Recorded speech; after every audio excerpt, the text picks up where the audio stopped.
Good afternoon, everyone. Welcome to our latest episode of Nashville General Hospital's Wellness Wednesday Facebook Live program. Thank you for joining us today. I'm Kathy Poole.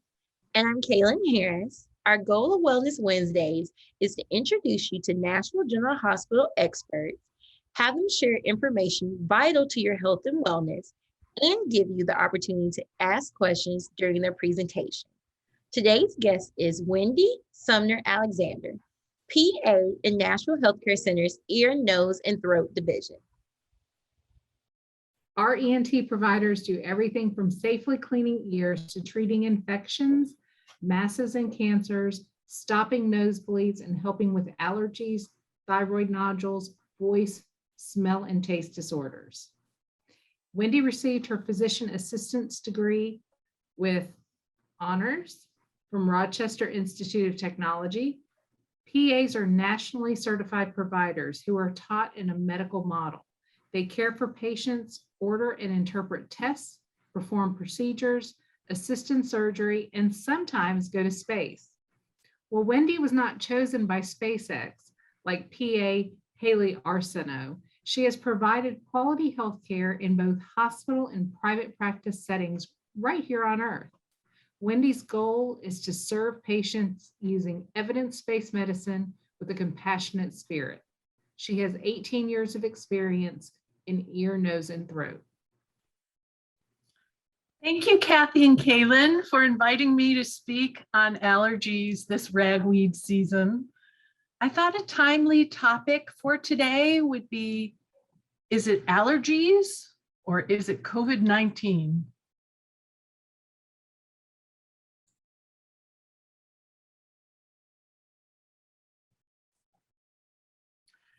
Many of us have been there. The picture of allergies: itchy, watery eyes, itchy, runny nose, itchy skin, and sneezing. An allergy is actually your body's immune system reacting to a normally harmless substance. The reaction forms histamine, which causes these symptoms. Common environmental allergens are grasses, trees, weeds, pollen, dust, molds, and pet dander. Here's a tool for those of us who suffer with allergy symptoms, pollen.com. You can enter a city or zip code to learn the pollen count in the area and see what allergens are in the air. I made this slide a couple of weeks ago, so you can see there was a medium-high level of ragweed, chenopods, and grasses. The rain cleared the air, and the count was projected to bounce back up to a medium-high range the next day. So you might use this tool to figure out what you're reacting to if you're sneezing your head off, or to check out your vacation spot to know whether you need to pack your Zyrtec. COVID-19 has a wide range of symptoms, which can vary from mild to severe. Major symptoms are a new cough, new loss of taste or smell, shortness of breath or difficulty breathing. Minor symptoms include fever or chills, muscle or body aches, headache, sore throat, congestion or runny nose, nausea or vomiting, diarrhea, and fatigue. The tricky part is that symptoms can appear up to 14 days after exposure. If you're vaccinated, the symptoms will likely be milder, and some cases have no symptoms at all. So let's look at where symptoms overlap. Both the COVID and allergy patient can have cough, fatigue, headache, sore throat, nasal congestion or runny nose. In allergy patients with asthma, shortness of breath or difficulty breathing can be triggered by pollen as well. One patient I had was vaccinated, complaining of cough and clear nasal drainage, and thought it was just allergies, but upon further questioning, had body aches and a temperature of 99.4. A true fever is considered 100.4 and up, but we have to remain suspicious for COVID-19 and test liberally. And sure enough, it was COVID. To complicate matters, uncontrolled allergies can cause swelling, which can close off the exit routes to sinuses, leading to accumulation of fluid in the sinus, which becomes infected. And this is called sinusitis. Symptoms include thick, runny nose, nasal congestion, sinus pressure, burning sensation of the lining of the nose, and headache. And then there are other viruses, the common cold and the flu. They can have similar presenting symptoms as COVID-19, so it can be confusing. Here's a comparison of cold and influenza symptoms. Colds have a gradual onset, stuffy, runny nose, tend to be less severe with a shorter duration. Influenza has a sudden onset with fever, headache, chills, body aches. Both share the symptoms of sneezing, coughing, sore throat, and weakness. COVID can present with a gradual or sudden onset.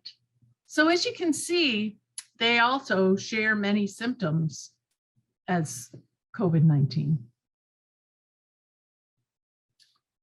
So the take-home message is, if you have any symptoms that make you suspect COVID, get tested. It's easy to do and will help us keep transmission rates down. Nashville has 2 drive-through sites for testing and vaccines with no appointment required. They're open Monday through Friday, 7 a.m. to 1 p.m.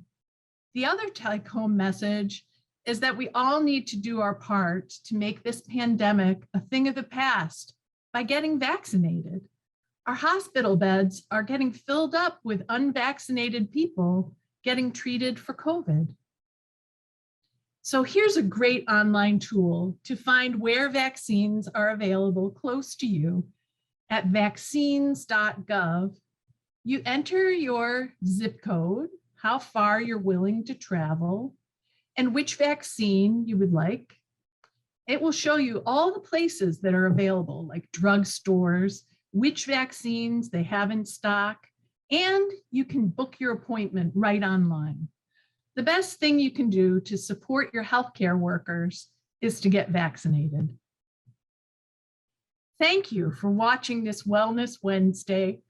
I hope this talk helps you identify symptoms suspicious for COVID-19 so you can act early in getting tested, and together we can stamp out COVID for good. Thank you very much, Wendy, for coming on to our Wellness Wednesday session today and speaking to everyone about a very timely conversation and topic, which is allergy symptoms versus COVID symptoms.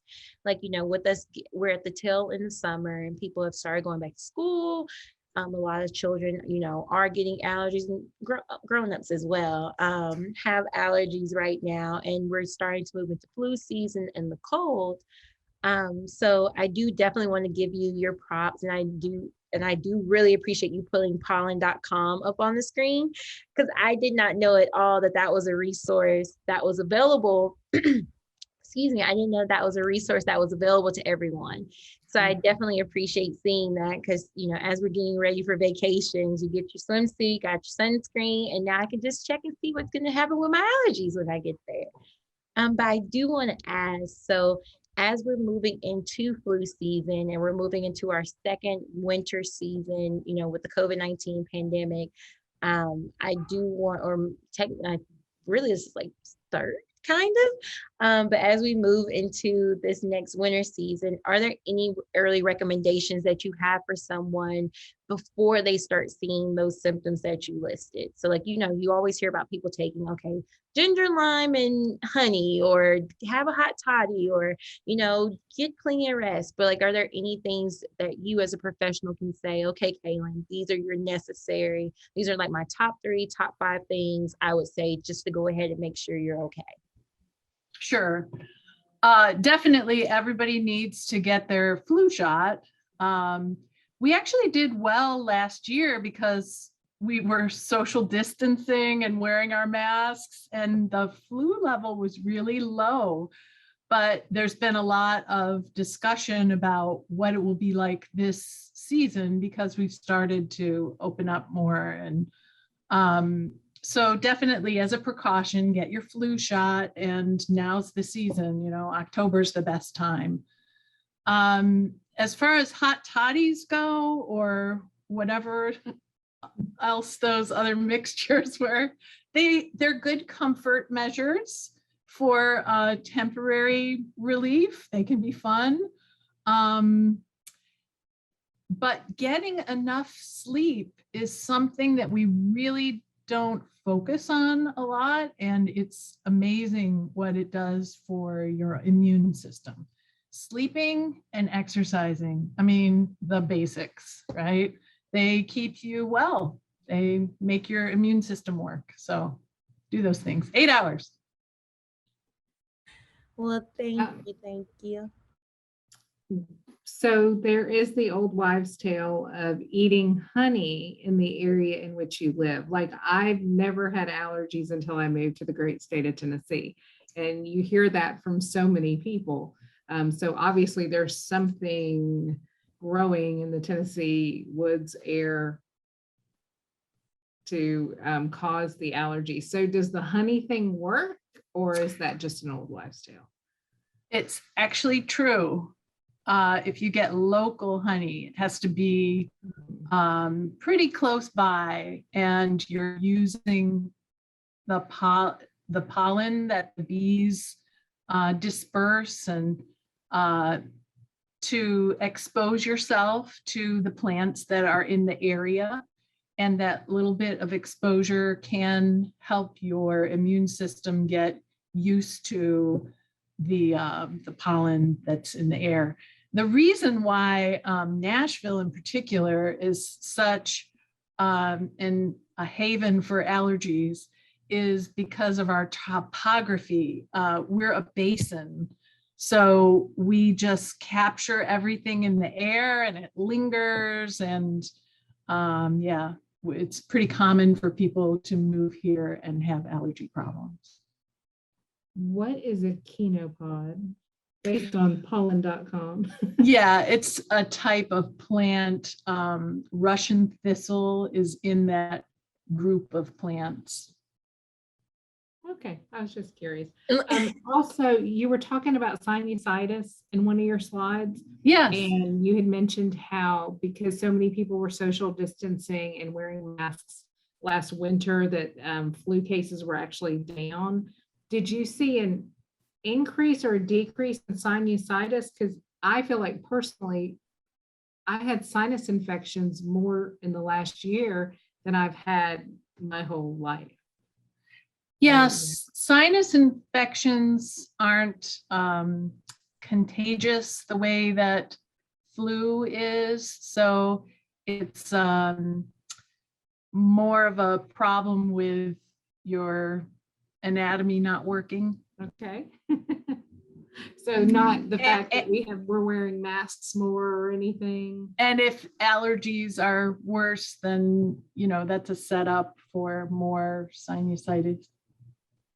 Okay. So I know that one of the effects of COVID is like loss of smell and definitely loss of taste. Those are like people's two common things. Like if they can't smell, they can't taste, it's like, okay, this is it. It's over for me. So when it comes to let's not go that far. Like I've seen people be that like shaken about it. So have there been any long-term effects, or have you seen anyone that like comes to you and says, you know, I had COVID, one of my symptoms was loss of smell. Like, are there any long-term effects in your patients that end up, recovering from COVID-19, but they still, like, do they have any issues still with their taste or with their smell afterwards? Or what has been the thing that you've seen mostly in your cases? So losing your sense of smell and taste, we don't think about that too much, but it really impacts on your ability to enjoy eating. And if you think about eating, it's such a social event. If you can't taste the food, it can be difficult to deal with. So one thing that we've trying with COVID patients who have decreased sense of smell for months afterwards is a regimen of inhaling different scents from essential oils to try to spark their olfactory nerve into action again.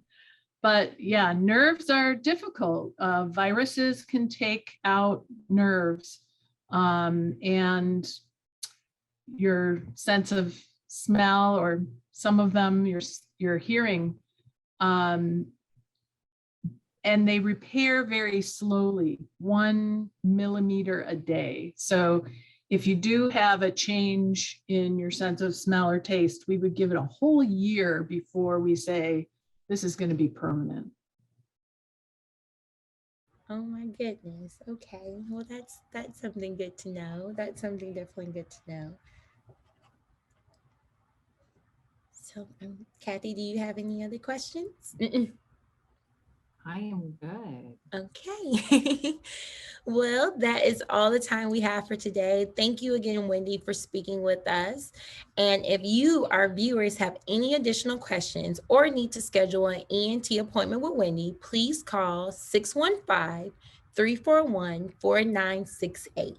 Once again, that number to schedule an appointment or to ask additional questions is 615-341-4968. You may also visit our website at nashvillegeneral.org. And also mark your calendars for our next Wellness Wednesday event on Wednesday, October 6th at 12:15 p.m. We will have Tim Farmer, who is our Director of Outpatient Imaging. Wendy, thank you so much for being a part of this series. I believe we're giving out some great information to the public, and this is definitely a topic that everyone wants to hear about. Thanks for having me. Have a great day.